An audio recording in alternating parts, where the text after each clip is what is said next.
Mala dominong disgrasya ang inabot ng isang truck sa Davao City.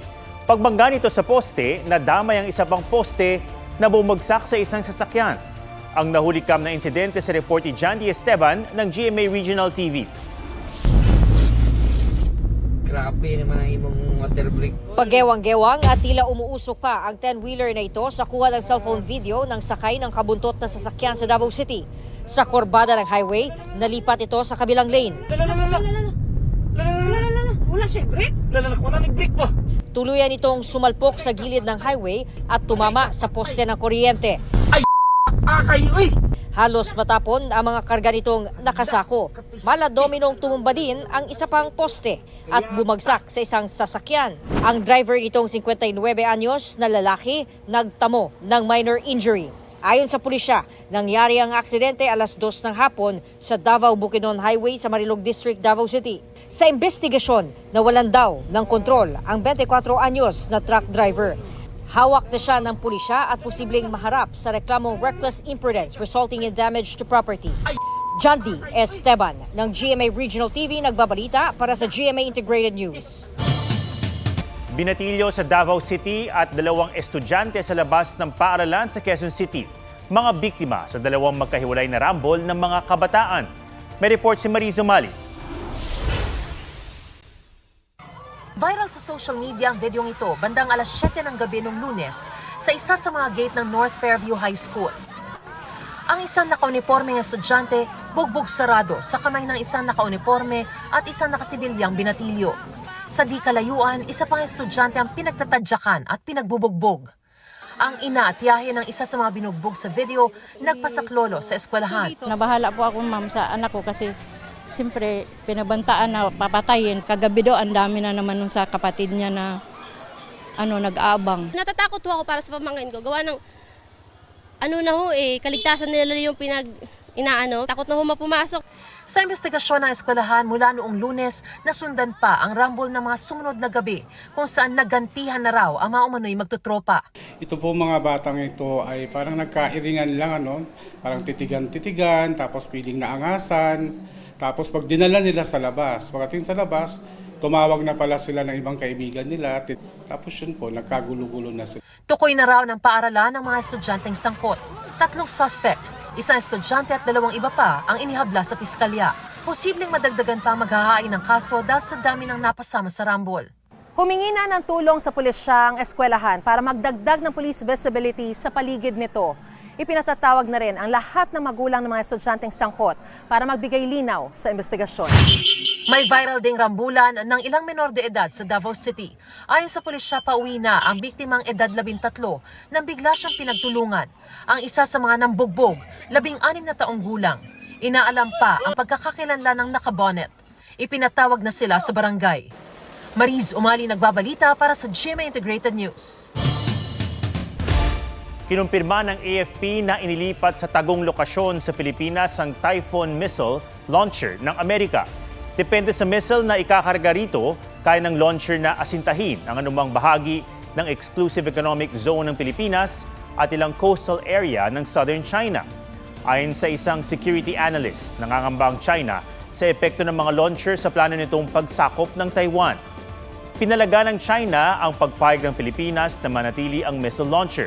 Pero gate ng AFP, walang karapatan ng China na punahin ng Pilipinas lalo't nauna nang nag-deploy ng missile ship sa rehiyon ang China. Dati nang sinabi ng AFP na sa mga joint military exercises lang gagamitin ang Typhoon missile at hindi laban sa anumang bansa. It is our inherent right to build our capabilities accordingly. And how we do that is we modernize, we strengthen our alliances, and no other nation can question that. Nakakapayat para sa ilang Pinoy ang one meal a day o OMAD diet. Ayon naman sa eksperto, may magandang dulot ito sa katawan pero hindi dapat araw-arawin. Ang Fit Track sa report ni Von Aquino. Umabot sa halos 100 kilos ang timbang ni Aiselin Capili noong 2024, habang ang 31-year-old businessman na si Chito Lim umabot sa 135 kilograms. May time na pagtatawanan ka pag nagdaan ka, ay ang tama naman yan, ang laki-laki, dambuhala, gano'n. Ayoko rin dumating sa time na nasa 30s ako tapos may bigla na lang dadating na malalang sakit.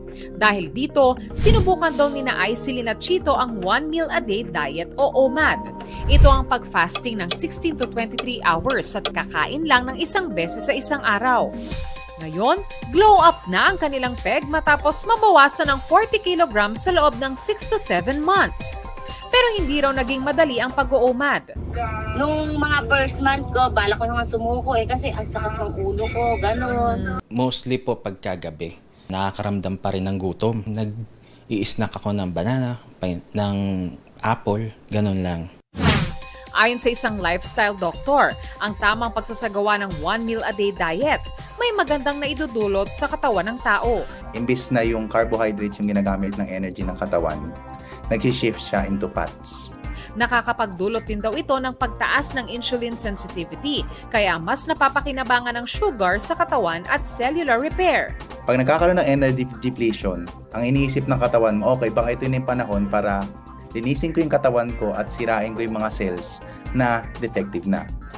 Pero babala ng doktor, dapat ginagawa lang ng 2 hanggang 3 beses kada linggo ang OMAD. Hindi pwedeng araw-araw. Mapapansin mo mga matagal nag-fasting, they would lose weight. Pero once bumalik sila sa normal eating pattern, biglang lumolobo.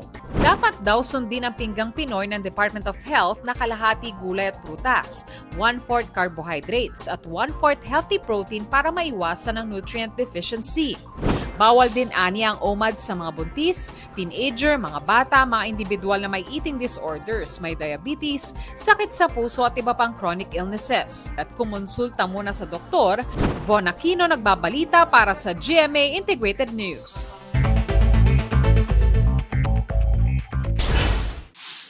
Malacanang sinabing Kongreso at hindi ehekutibo ang dapat magpaliwanag kaugnay sa aligasyong may mga blanko sa Bicameral Conference Committee report sa 2025 national budget. Ayon kay Executive Secretary Lucas Bersamin, hindi raw sila mananagot dito dahil kung may pagkukulang man, dahil daw ito sa Bicam report.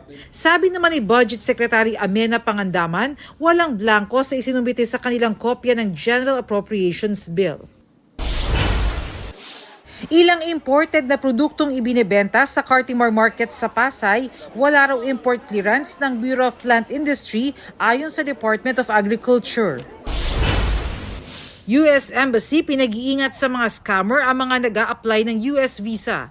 Ayon sa embahada, hindi kailanman sila nagre-request sa mga aplikante na magbayad sa pamamagitan ng social media, email o anumang messaging app. Tanging sa portals daw nila ang lehitimong online payment transaction. Bernadette Reyes, nagbabalita para sa GMA Integrated News. Muling nabalot ng nakasusulasok na polusyon ng ilang pangunahing lungsod sa Southeast Asia. Sa Bangkok, Thailand, sinuspende muna ang klase sa mahigit 300 paaralan at ginawang libre ng 1 linggo ang public transportation. Maging sa kabisera ng Cambodia, maraming residente ang naka-face mask. Bukod sa mga iyan, matindi rin ang polusyon sa Ho Chi Minh City sa Vietnam. Habang ang kabisera nitong Hanoi naging world's most polluted city, ilang linggo ang nakalipas.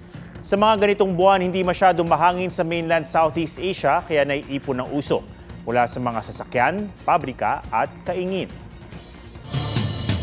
Nakatuon sa pagsulong sa responsableng pagboto at paglaban sa fake news, ang isinagawang GMA Masterclass Election 2025 Dapat Totoo Series sa Holy Cross of Davao College sa Davao City at Notre Dame of Tadyangas University sa General Santos City. Binigyang diin ng mga speaker ang mga katangiang dapat suriin sa isang kandidato, pati na ang pagiging mapanuri sa mga nakikitang impormasyon online. Bilang pagsuporta naman sa responsible voting, pumirma sa Panata Wall ang mga estudyante. Ayon kay Senior Vice President and Head for GMA Integrated News, Regional TV and Synergy, Oliver Victor B. Amoroso, nakatuon ang GMA sa pagsiguro na ang bawat Pilipino, lalo na ang kabataan, ay katuwang natin laban sa misinformation at disinformation. lalo ngayong papalapit na ang midterm elections. The GMA Masterclass Election 2025 Dapat Totoo series aims to remind us of our right to choose our leaders, the necessity of remaining vigilant, and the importance of being discerning in our choices. Fat, juicy, and wet. Blackpink's Rosé at Lady Gaga na may kani-kanilang collab with Bruno Mars, magkasama naman sa bagong party single ng film singer. This time, kakolab ng trio, ang American rapper na si Sexy Red. Sa Hollywood, nakatanggap ng 13 nominations ang musical crime drama Emilia Perez sa 97th Academy Awards. Sinundan niya ng The Brutalist at Wicked na may tig-10 nominasyon. Sa March 7 ang award ceremony. Nasa Iloilo na ang cast ng Prinsesa ng City Jail para sa Dinagyang Festival. Present sa Kapuso Mall Show sina Allen Ansay, Will Ashley at Denise Laurel.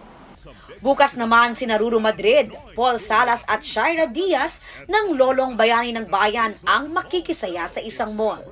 Habang nasa Festive Walk Iloilo, sina Jillian Ward, Yasser Marta and Michael Sager ng My Ilonggo Girl. Sa mga team bahay, ihahatid ng GMA Regional TV at Synergy ang special coverage sa Dinagyang Festival 2025 sa Linggo. Aubrey Carampel nagbabalita para sa GMA Integrated News. Huwag magpahuli sa mga balitang dapat niyong malaman. Mag-subscribe na sa GMA Integrated News sa YouTube.